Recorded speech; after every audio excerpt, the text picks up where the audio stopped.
Welcome back. This is Blackbook session number 3. A little something I did on my boy Mobic's Blackbook. I started with the L using a pink Prismacolor brush tip. I like the brush tip since it flows freely and helps me get the whips on the letters right. I wasn't really too sure what to do with the O, so I used a dried up Sharpie to lay down a sketch of where I wanted it, where I wanted the letter. I placed the U at the bottom of the page to take up some space on both pages and make the burner look a bit bigger. I used the orange Prismacolor brush tip for that. I laid down the I using the same Sharpie as the O. I placed the E on the top right of the page, opposite of where I started the L, bringing the letters back up, I was digging that E though, the brush tip made the whips come out fly. I proceeded to fill in the L and the E with the pink Sharpie, leaving some areas in the letters untouched so that other similar colors could get blended in. I figured how I wanted my O to look, so I laid down the structure of it. I started to fill in the letter with the Sharpie using the same technique and leaving some unfilled areas. I started filling in the U using a Sharpie and a yellow Prisma, blending the colors together. I wasn't rocking with the arrow on it, so I decided not to fill it in and let it be.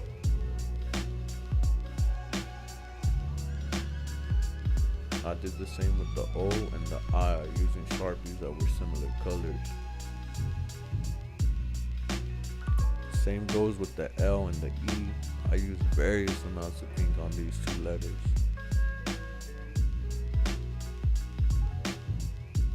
Using a similar darker tone to each letter, I added some splats, as well as some whips and slashes so that they would be distinguishable and they would pop out.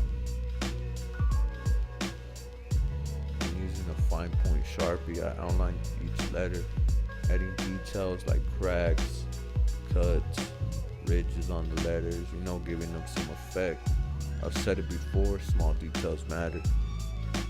If you guys want me to break down this topic a little better, drop a comment.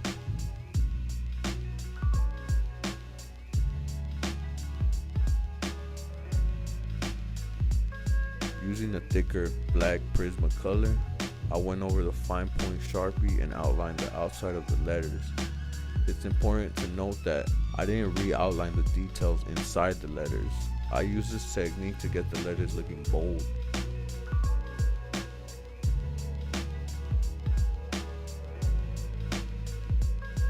Using that same black, I automatically started to do my 3D. I had envisioned it going towards the center of the Blackbook page, maybe a little bit more up, so it can make the letters seem as if they were popping out a bit. I added about an inch of shadow while following my letters towards the vantage point, which would be towards the center of the Blackbook page. I filled in my shadow all black, keeping it a bit basic, but it's all good.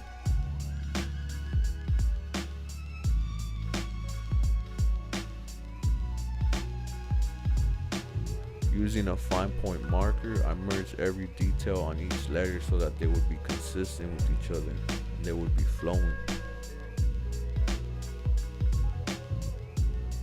I added a star to the I, and I even added a 3D on it.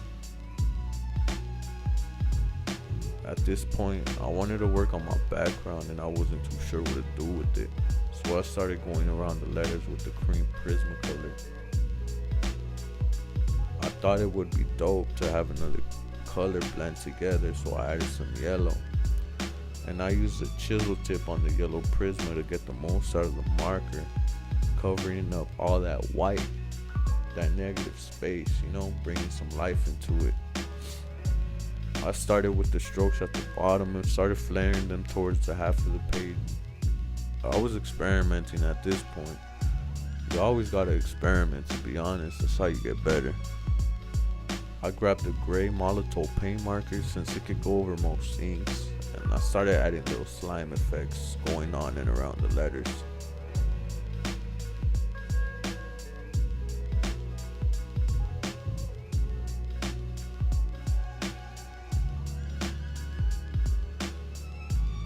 even added some cobweb lines around the whole burner, making some lines thicker than others, and I chose red so it could stand out. To get the black outline real crisp again, I went over it with the Molotov black fine point, 1mm.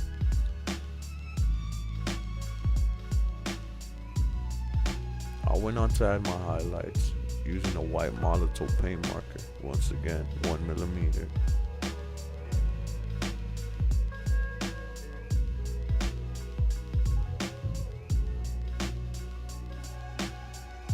I added some stars, shines, whatever you want to call them. To be honest, I'd be exaggerating with them. It makes the whole burner glisten. I added 4 brown splats on each corner of the page. I colored some inside of the cobweb green and even added some bricks to my background to get everything more filled in. It's always good to use up that negative space.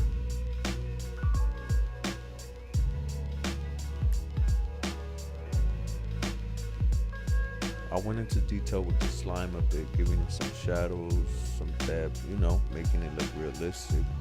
And with the deco, I added some bubbles, and then, some whips and some splats. I always decide to do my speed lines last, since I don't want any of them getting cut off when I'm going over with cleanups. I feel like every writer knows about their signature tags. It's just in my instinct.